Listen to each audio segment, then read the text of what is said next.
Volvemos aquí al estudio donde ya está con nosotros nuestro invitado para la entrevista central, un gran amigo, el ex procurador general de la República, ex ministro de Medio Ambiente, De ex senador trabajo, de Trabajo, ex ex fiscal fiscal. de la capital, Francisco Domínguez Brito. Muchas gracias por estar con nosotros. Todavía soy fanático de la Estrella Oriental. Fanático de las estrellas. El único santiaguero que yo conozco que es fanático de las estrellas orientales. Así de rock izquierda ese señor. Gracias por estar con nosotros, doctor. Un abrazo, de verdad que un honor. Sí, la verdad que hemos quedado sorprendidos por la posposición del Consejo Nacional de la Magistratura. Todos estábamos esperando el nombre que se iba, la nominación que se iba a dar a conocer. ¿Cuál es su idea de qué fue lo que pasó? Mira, se habla de que le quieren tumbar el pulso al presidente. No sé si es verdad o no, sobre sus inquietudes y sus expectativas. Pero yo le diría al presidente, el presidente tomó una decisión que a mi entender, de cara al porvenir, al futuro, más allá incluso de su existencia y la nuestra, le valdrá un reconocimiento, que es pudiendo reelegirse un tercer periodo, modificar la Constitución, cambiar las reglas de juego como lo han hecho la mayoría de los presidentes de América Latina. Él tomó una decisión de ratificar lo que decía la Constitución y decir no más, 8 años. Y la historia al final le tendrá un reconocimiento. Yo espero que aquí él trate de en esa misma línea buscar la historia. ¿Por qué? Porque consciente o inconscientemente, él vendió mucho la idea de un ministerio público independiente, una justicia independiente, a veces con datos cerrados, porque un ministerio público independiente no lo da un procurador general de la República, lo da la ley de carrera, la conciencia, los escalafones. Bueno, es un sistema judicial. En cualquiera, o sea, normalmente un procurador no interviene en las decisiones de los fiscales incluso lo ideal es que se pongan bravos si un procurador le dice haga esto, haga lo otro. Ese fue el sistema que yo conocí. Yo no me metía a decirle a un fiscal haga esto, haga lo otro. Es más, yo recuerdo con Abel Rodríguez del Orbe, siendo procurador, en el caso Marchena de Bahía de las Águilas, que él decía el que entregaba los títulos no era sometido. Correcto. Y tuvimos un pleito grandísimo que tuvimos que ir hasta el gordo de la semana para que la gente, yo me acuerdo como ahora de todo eso, yo con 31 años y él, un gran hombre, Abel Rodríguez del Orbe. Y yo le decía, no, y si usted me dice un homicidio que no lo somete, entonces yo voy a hacer lo que usted me diga porque usted sea procurador. No, aquí cada uno de nosotros toma sus decisiones. Y eso era en aquel momento donde no había ley de carrera, donde no había estatuto del Ministerio Público, no había escalafón, no había nada. Entonces, la independencia no la da lo que vendió el gobierno actual del PRM. Ahora, si el gobierno decide que la designación sea, por ejemplo, un fiscal de carrera, yo creo que le da un tono de elegancia. Si el gobierno decide no poner a alguien que responda a intereses particulares o partidarios, yo creo que le da elegancia, sea quien sea. Ya le tumbaron el pulso al presidente porque lo ideal cuando hubo la reforma constitucional es que la inamovilidad en vez de 2 años sea Eso de no 4. Eso no se entendió. Dijeron 4 y luego de un pronto en un miedo colectivo, en una histeria colectiva, lo bajaron a 2. Lo ideal hubiese sido establecer que fuera un fiscal de carrera. Sin embargo, también soy partidario de mecanismos de contrapeso, de evaluación, control, de que claro. no se crea un dios, ese procurador general de la República inamovible de carrera de 4 años y que sienta que hay evaluaciones constantes sin que eso implique una espada de Damocles de control a sus decisiones. Por eso te reitero, en mi caso, mi opinión de acuerdo a lo que conviene al país y a la nación es que este proceso se haga atendiendo a los parámetros que siempre se han vendido: institucionalidad, carrera, respeto, designación en función de imparcialidades políticas, económicas o de cualquier otra naturaleza. Bien. Usted ha estado en reuniones del Consejo Nacional de la Magistratura y nosotros no. Entonces nosotros quisiéramos saber cómo se dan esas dinámicas a lo interno del Consejo. Y dirá, bueno, pero es que aquí no estamos seleccionando jueces. No importa. Los órganos colegiados tienen, digamos que sus corrientes y sus acuerdos. ¿Cómo se producen esos decir detrás que de cuando cámara del, yo fui del procurador, Consejo. en ese momento en la Constitución no era miembro del Consejo, o sea que yo nunca No le fui, tocó. pero sí te puedo decir lo que creo. La mayoría de las designaciones hay un componente muy fuerte de acuerdos políticos, donde no necesariamente la evaluación pura y simple es lo que determina, sino que son las coyunturas. Es 1000 veces mejor que antes. Yo creo que el gran logro, y voy a defender en este caso mi partido, el gran logro fue la ley de la carrera judicial, la ley Del Estatuto del del Estatuto del Ministerio Ministerio Público, todo lo referente a los procesos de selección de los jueces de las altas cortes, las inamovilidades en las normas constitucionales y legales. Yo creo que es un salto enorme a que antes eran los senadores y era puramente político, y esto se ha ido perdurando y mejorando en el tiempo. Y por eso cada día vemos que a pesar de que hay muchas vinculaciones personales en las designaciones, en todo lo que se ha hecho, por ejemplo, recientemente cuando el partido de gobierno, el presidente Abinader o el PRM ha designado jueces de las altas cortes, la mayoría tienen una vinculación con el presidente, sea personal, sea profesional o con el gobierno del PRM. Pero eso no significa que la mayoría sean como arrastrados así vulgares políticamente, sino que son personas con un respeto, con una profesionalidad, académicamente con unos niveles muy altos.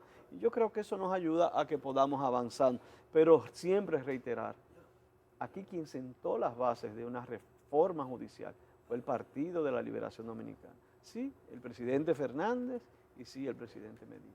Doctor, y justamente ese partido, el PLD, ahora queda completamente fuera de la elección de la selección de este nuevo procurador general. Sin embargo, lo están viendo desde las gradas y me gustaría saber, su partido, si ha tratado de alguna manera de llevar propuestas a sus aliados dentro del Consejo de la Magistratura. Si es que Mira, no creo que haya ningún tipo de discusión en ese sentido. Es una designación del presidente. El Consejo no va a tener ningún papel en la designación del Procurador General de la República.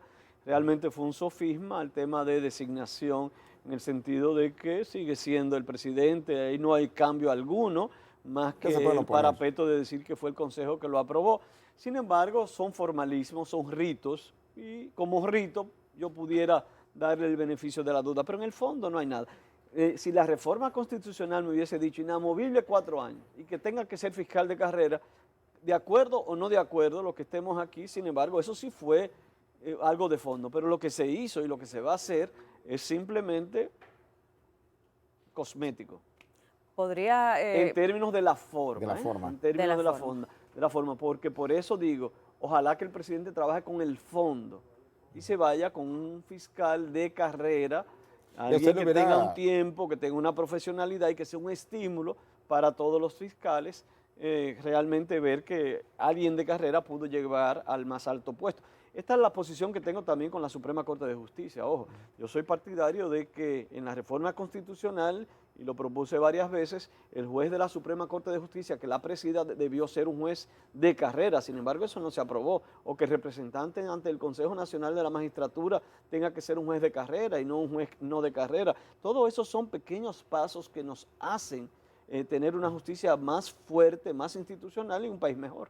Sí, hablando de pequeños pasos, aunque parece que todavía no hay preocupación de altas instancias, la desigualdad en República Dominicana, pero en los últimos días ha saltado ante la opinión pública una denuncia hecha por la magistrada Isis Muñoz sobre las desigualdades que hay entre jueces, no solamente entre jueces y el ciudadano o ciudadano de a pie, sino entre los mismos jueces. Y nos hemos enterado, por ejemplo, de que en el Tribunal Constitucional y lo que han presidido el Tribunal Constitucional, que ya están jubilados, disfrutan de privilegios impensables para la grande mayoría,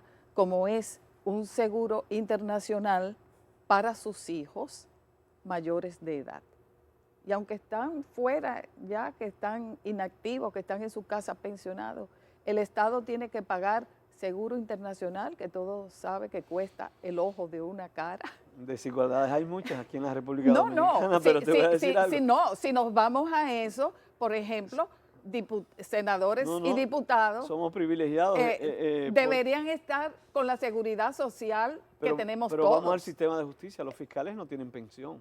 El Ministerio Público puede durar 20, 30 años arriesgando su vida y se va con el régimen contributivo, con una cotización muy poquita y lo que le salen son 10 o 15 mil pesos mensuales y se van sin seguro médico. Entonces, y si queremos equiparar, como lo establece la Constitución, un poco los funcionarios del área de justicia, Claro. Poder Judicial, Judicatura, con el Ministerio Público, nos vemos que ahí es que las desigualdades son muy grandes. Tú te vas que en otros aspectos de la Judicatura la diferencia es enorme. Pero tú hablas de desigualdad, a mí me llamó mucho la atención.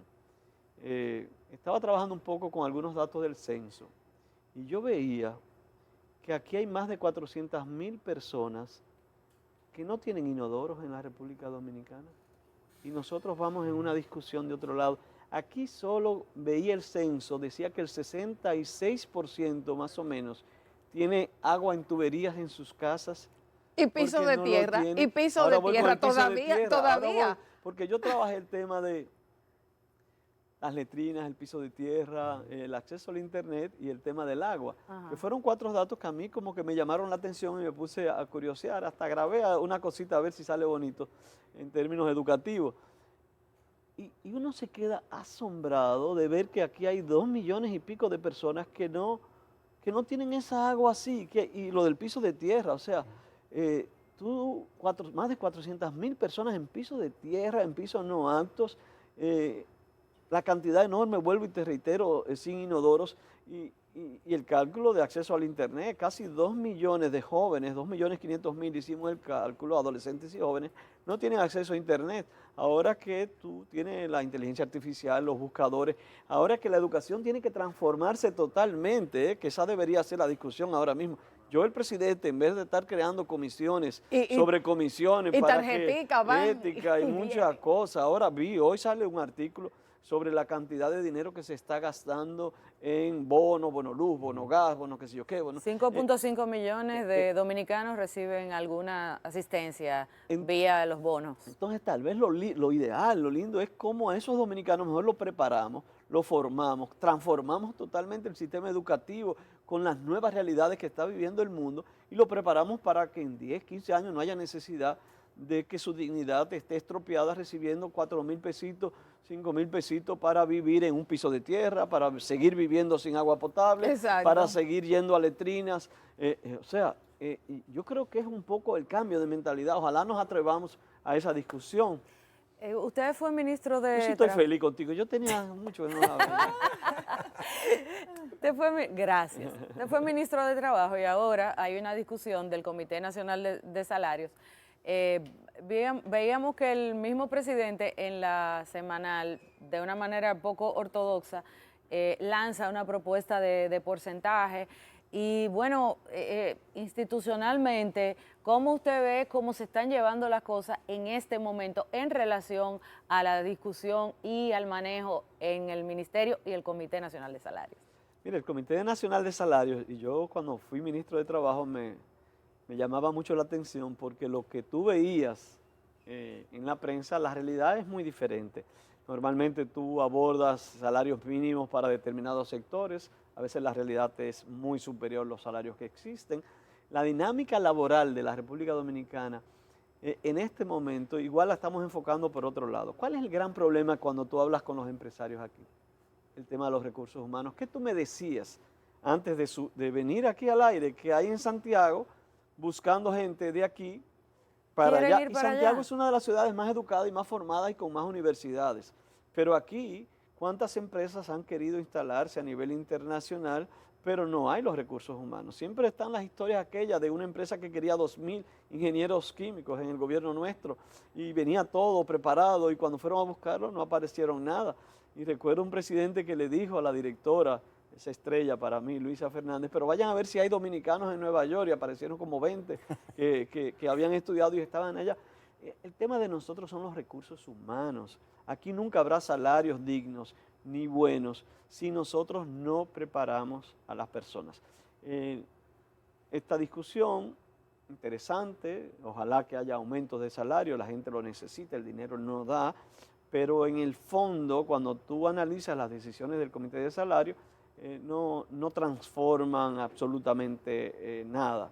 No te cambian los salarios medios, nadie gana un salario tan mínimo, los empleados de banco, los sectores financieros tienen ligeramente más dinero que lo que dice el salario mínimo y en el fondo ese no es lo que resuelve los problemas. Doctor, me gustaría aprovechar su experiencia como exministro de Medio Ambiente para hablar del tema que está de moda, las tierras raras, la posible explotación de tierras raras aquí en el país, que no es nuevo, creo que ya venía desde su administración como ministro. Yo voy a la declaración que dijo ese que también admiro enormemente, el doctor Isaac Conde.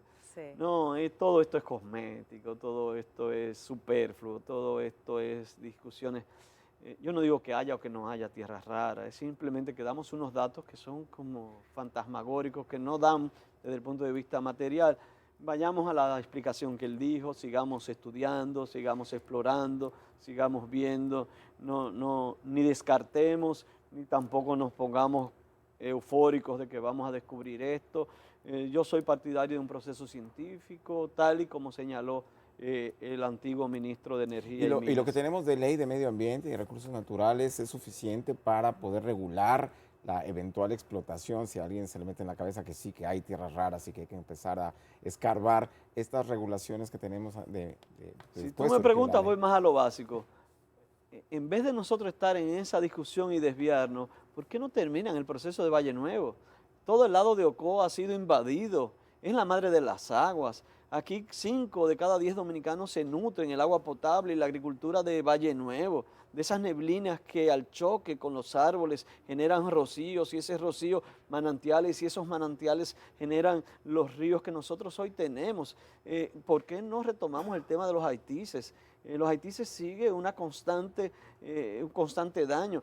Los haitises es donde hay mayor captación de agua, que es la que nutre todos los ríos subterráneos del este, los acueductos de la zona turística más importante de la República Dominicana. La intrusión salina, el agua que entra del mar a través de los ríos subterráneos, ya penetra más de 15 o 20 kilómetros dentro del territorio dominicano, donde ya los pozos ni siquiera funcionan. La Sierra de Bauruco, con los proyectos que se están haciendo de carreteras y algunas obras de infraestructura, se ve amenazada, pero tampoco se continuó el plan de protección de Sierra de Bauruco. Los humedales de los Ama, que son tan importantes, deberíamos irlo trabajando. Yo creo que el medio ambiente ha sido uno de los aspectos más negativos que ha tenido el gobierno del PRM, donde lamentablemente no le ha prestado la atención. Yo digo, ¿cómo es posible que en Santiago, la provincia de Santiago, ni siquiera tiene un director provincial de medio ambiente? Porque los que ponen que hay corrupción, entonces hay que mandar un regional que supervise, que no está bien, no hay pasión, no hay amor. El cambio climático es una realidad. Nosotros vivimos una situación de ser el 8º o 9º país del planeta más vulnerable, que hay que tomar medidas de adaptación, que no es más que estar preparado para lo que puede venir. Entonces, ¿dónde están esas medidas? La mayor medida de adaptación y aún de mitigación, es decir, reducir gases de efecto invernadero, es el cuidado de los bosques. No estamos viendo ninguna política en ese sentido. Yo observaba a alguna gente hablando del tema del medio ambiente y las tierras raras. Sí, la minería metálica y no metálica son importantes, tenemos que darle mucho seguimiento, mucha atención. Sin embargo, no desviemos la atención de lo básico. Es como si en mi casa no estamos comiendo 3 veces al día, está lleno de sucio, sin agua, los inodoros, la casa, y yo estoy pensando en unos tenis de marca. Eso no. Qué lindo esos tenis, pero primero déjame yo resolver lo que tengo aquí. Sí, ayer tuvimos una protesta por la autopista Duarte, dirigida por el padre Nino, que hace algunas semanas resultó herido en una protesta contra la Barry amigo del alma. Sí, y otra protesta por el área de Zambrano, y ambas confluyeron. Están demandando que sean justamente ubicados, mientras que todavía quedan voces de que cuestionan la construcción de esa la presa de cola de la Barrigol. Usted como ministro de Medio Ambiente y conocedor de ese tema, ¿cuál es su opinión Mira, al respecto? primero yo con la minería, tanto metálica como no metálica, no soy de los que las condena. Por ejemplo, la minería no metálica, es decir, los materiales que se utilizan para la construcción, lo ideal es que la explotemos seriamente para evitar que saquemos la arena de los ríos. Tú tienes dos opciones, o sacas la arena del río o la sacas de las montañas con un plan de que luego tú tiras la capa vegetal y pudieras nuevamente renovar. Bueno, dígaselo a la gente de Nizao que están acabando, exacto. Entonces, acabando con los ríos. Porque la otra opción es que no haya construcción, no es lógica ni racional.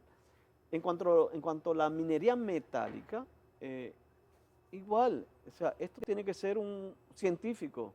Hay planes de remediación, hay estudios de impacto ambiental, hay métodos profesionales, científicos, qué sé yo, como le quieras denominar, para que no cause daño. Lo que las autoridades tienen que hacer, su responsabilidad, es que sea con cualquier tipo de minería no metálica o metálica, es que el proceso se haga de acuerdo a las normas que ambientalmente la hagan sostenible. Ustedes en el Partido de la Liberación Dominicana recientemente tuvieron selección en secretarías, estamos viendo que hay un cierto movimiento, bueno, hubo un nuevo secretario general y usted particularmente aspiró a la presidencia del partido, digamos que disputando con un liderazgo muy fuerte, que es el liderazgo de Danilo Medina, y le fue bastante bien. ¿Qué nos puede decir de hacia dónde va el PLD y cuáles son las aspiraciones suyas? Mire, el PLD tiene que ir ahora mismo a un proceso serio de evaluación y de diagnóstico y luego de unos planes de trabajo claros y precisos de cara a nuevamente conquistar el favor de la gente. ¿Qué tenemos que exhibir? Creo que fueron gobiernos muy buenos. ¿Qué errores cometimos? Creo que tenemos que reconocerlo y expresarle a la sociedad, bueno, estamos dispuestos a cambiar, a mejorar, a fortalecerlo y en base a esos dos valores nosotros defender los intereses de la gente, las necesidades del pueblo con propuestas constructivas. Yo vengo aquí a este programa y que yo pueda al menos someramente decir qué creo de una mejor justicia, qué creo de un mejor medio ambiente, qué creo de estas políticas, que yo pueda contribuir a un país mejor. Yo creo que esa debe ser la posición del PLD, no una oposición dañina, no una oposición que haga de la República Dominicana un país menos gobernable, todo lo contrario, que contribuya a la gobernanza, pero sobre todo que aspiremos a un país mejor. Yo, en términos personales, siempre tendré mis sueños. Uno vive con esos conflictos existenciales y esa es la vida, y dentro de esos conflictos existenciales en la materia de amores le dice cómo es sentimientos encontrados o algo así.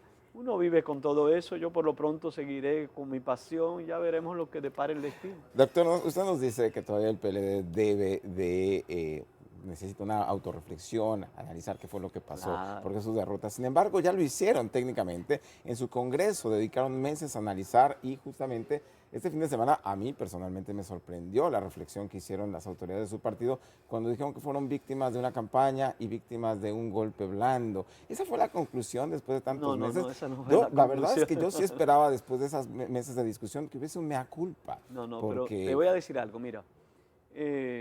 Primero hay posiciones de partido y luego hay posiciones que son individuales. Por ejemplo, en mi caso, Francisco Domínguez Brito, yo sería incapaz voy a mencionar a una persona que para mí, que a los periodistas no les gusta a él, pero para mí lo quiero, Uchi Lora. O sea, yo soy incapaz cuando es una gente que para mí significa muchísimo en mi vida personal.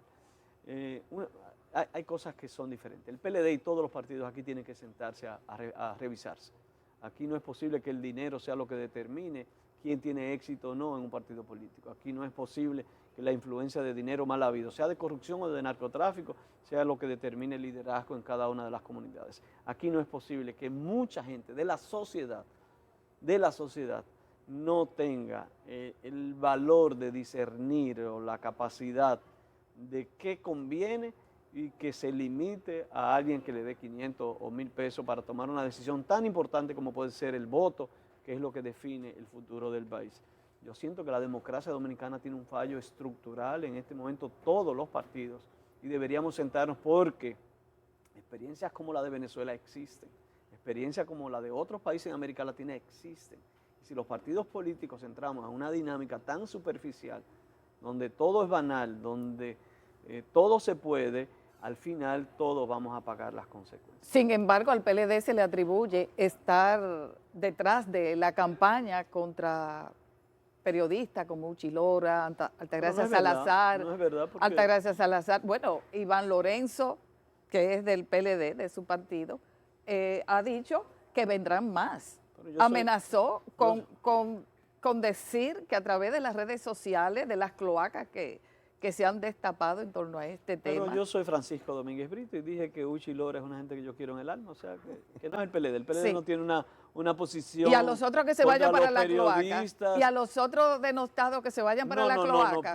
No, porque usted nada más menciona a uno, usted saca del grupo porque no a puedo uno. mencionar a todo el mundo, pero si tú quieres yo puedo Entonces mencionar. los otros van para la cloaca. No, ninguno. Yo creo que la política no es así. La política no puede ser así ni debe ser así. La política tiene que ser de yo venir contigo.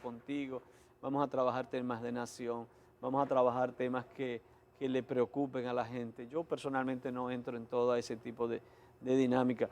Y creo que le vale a todos, le vale a periodistas honestos que a veces hablan mal de otros sin pruebas y le vale a políticos honestos que tal vez hablan mal de periodistas sin pruebas. Yo creo que esto también es reflexión, porque por ejemplo, hay gente que yo respeto, muchos de esos periodistas, pero yo me he sentido afectado porque me han dicho cosas que Dios y mi conciencia sabe que no es verdad, y me dicen delincuente y me dicen de todo y a mí me duele. Y yo sé que ellos son serios, incapaces de coger dinero, pero ellos no tienen derecho a decirme eso a mí que tal vez como estilo de vida me he propuesto ser honesto en términos de los fondos públicos, de mi trabajo. Y sin embargo, ¿por qué él tiene la capacidad de denostar como si fuera San Pedro en el cielo, la entrada de quien entra al reino de los cielos? Y cuando alguien le dice algo, entonces se ponen bravos. Tal vez, mira, Pablo McKinney hizo un artículo sumamente interesante sobre eso. Aquí hay que revisarse todo el mundo, no tengamos un látigo donde sea mis emociones lo que determine quién es serio y quién no. Y eso también pudo haber pasado en todo esto. Claro.